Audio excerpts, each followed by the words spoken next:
Hi everybody, this is Angel Arts. So now I am reacting to the Andromeda Initiative, the Mass Effect Andromeda Initiative Pathfinder team briefing, where I guess they're going to actually talk to us more about the people that are on our crew or squad. I'm not sure. So this is probably got some really juicy stuff. So I am excited to check this out after the ads. Is that Saturn? Or Nobody knows for certain what awaits us in Andromeda. Though our long-range scans have provided a map, there are no guarantees on a voyage that will take us 2.5 million light-years away from home. I think that's Cora. Wow. That's where the Pathfinder team comes in.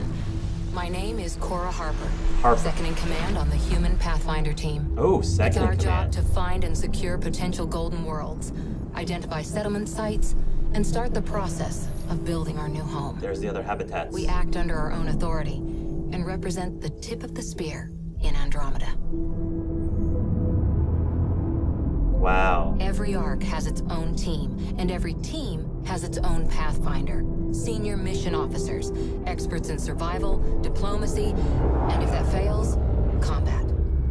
Our Pathfinder on Arc Hyperion is Alec Ryder. It's our His dad! pioneering service history speaks for itself. A skilled soldier with N7 ranking and a talented scientist, Ryder was a member of the original task force who traveled through the Charon Mass Relay and took humanity's first steps across the galaxy. Oh, wow. Now, he's preparing us to tackle the next great frontier, Andromeda. Wow.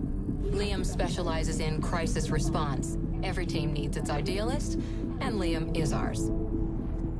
Sarah and Scott Ryder are Pathfinder's son and daughter, and former Alliance recruits fresh off tours with the Arcturus Station Outpost and Prothean Artifacts team, respectively.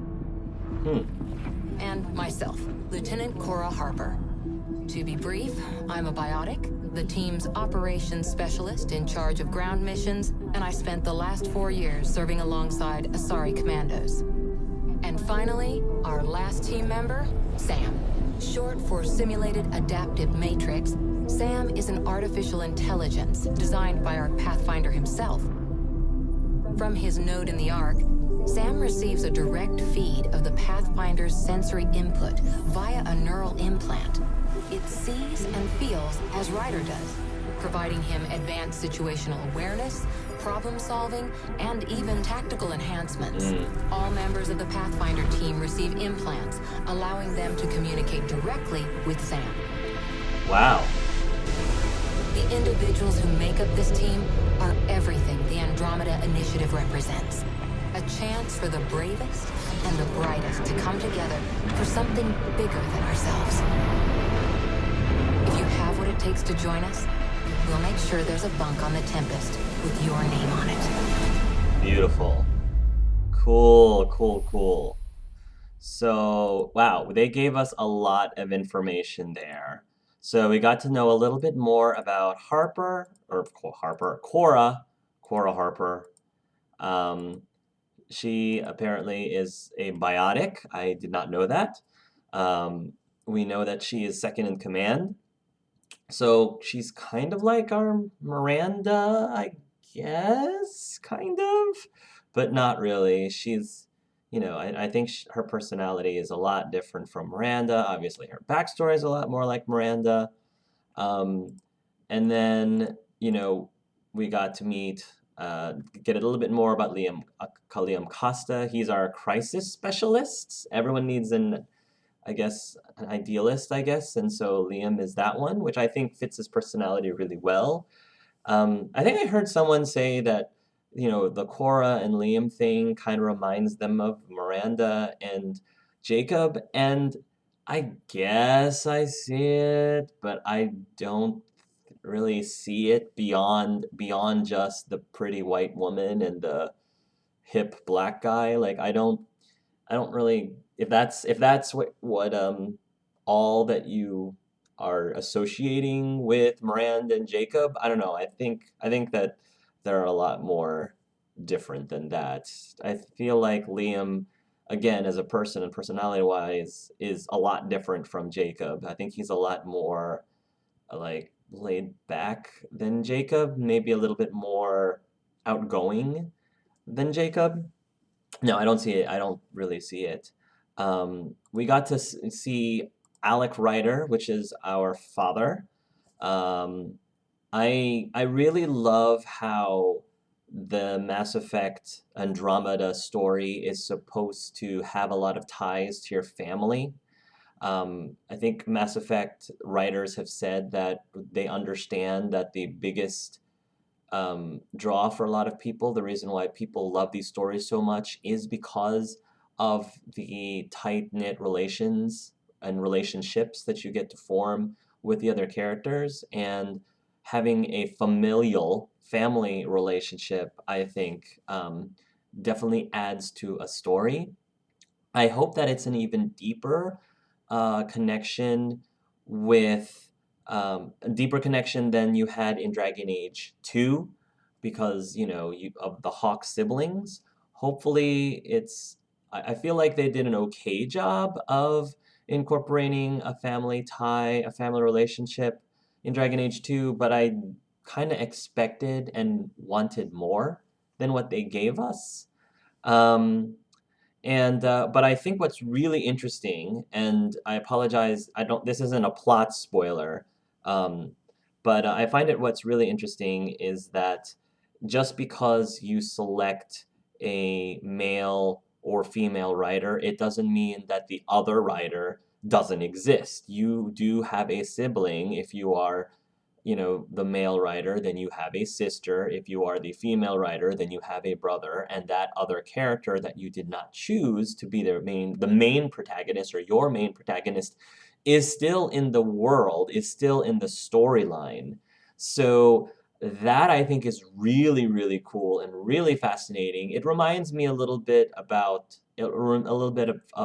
Fallout 4 in that, you can choose to be the husband or the wife as your main protagonist in Fallout 4, only this time it's brother and sister. But again, I would love to see, and I expect to see, a lot more out of that sort of relationship than how it was handled in Fallout 4, because it's a BioWare game. Come on now.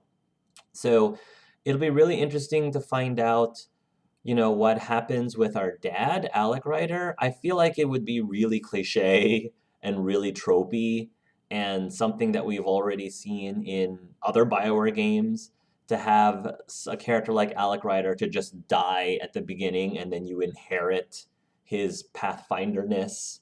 Oh, my father dies and therefore I have to step up, I don't know. I feel like that's been done to death. Not that I'm going to be uber upset if that's how it plays out, because it really feels like that's how it's going to play out. But I don't know. I have some hope that the writers of Mass Effect would try to do something a little bit more unique. But we'll see. We'll see what happens with that.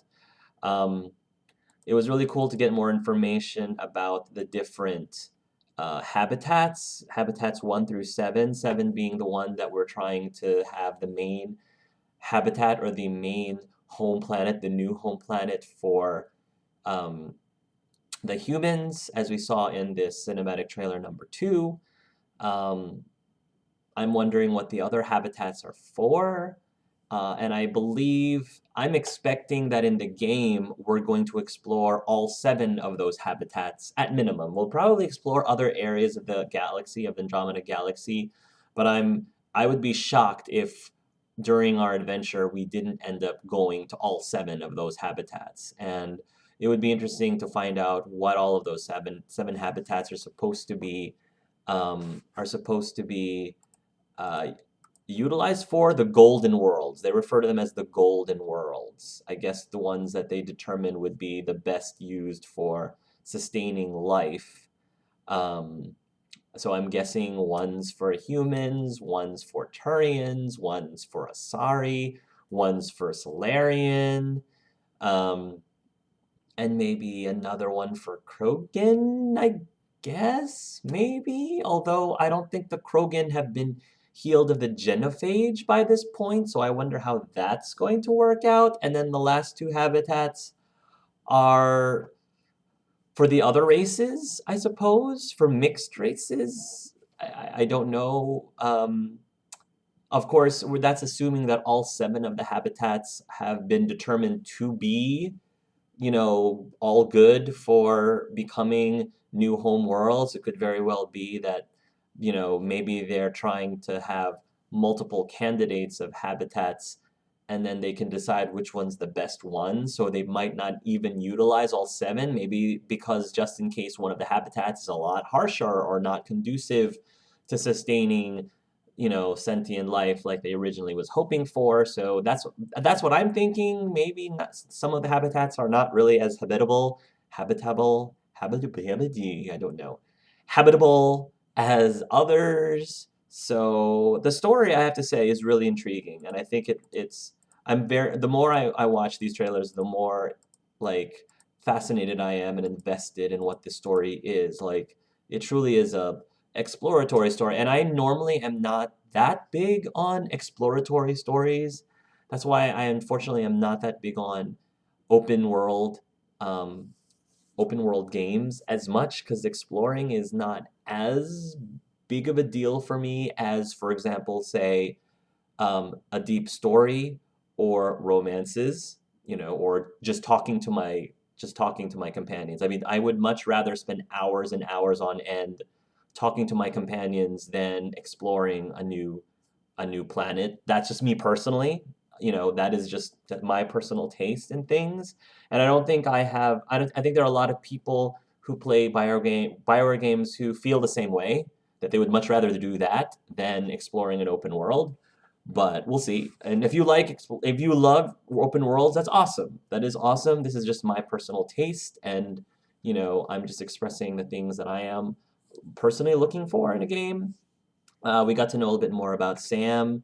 It's interesting that, each of our squad members have implants that does specific things. This is probably starting to explain, the in-game reason of why our writer is able to reallocate their ability points so that, in one particular mission you can have more of a adept build. In another mission, you can have more of a sentinel build and all that good stuff. So I'm pretty.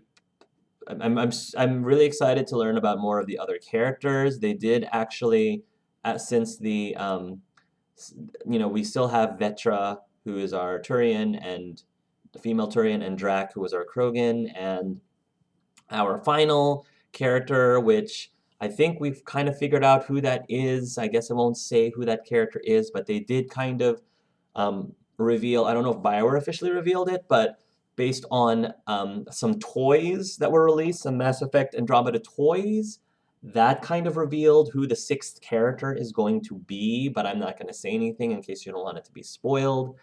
I made a prediction of what kind of character the sixth squad member was going to be, and you can find out if I was right or wrong about my prediction based on my reaction to the Mass Effect Andromeda cinematic trailer 2. I made the prediction. So, uh, yeah, it's really, really, really awesome and exciting stuff. I mean, every single time I see these trailers, I think that these trailers are pretty good, in my opinion, pretty good about showing, teasing us and showing us little things, but without giving away too much information. There's nothing worse than having a trailer basically tell you everything about the plot or tell you everything, show you all of the surprises from the beginning instead of just saving them for you to experience. I'm pretty sure that I feel like BioWare has done a decent job of making sure that their trailers don't give away too much. And I think that this is a really good balance. Like this and the last trailer would gave just enough just to get you interested and invested on what the game is and what it's all about, but without spoiling anything really. So anyway, what do you guys think about the trailer? Um, and I mean, I guess I will continue reacting to as many of these videos as I can. be on the lookout for an invite, or not an invite, an announcement about my next Mass Effect open mic hangout. I don't know again when it will be. It might be at the end of February. It might be in very early March. We'll see. It should be a really good time for you guys to hang out with me and talk about everything that we know about Mass Effect Andromeda.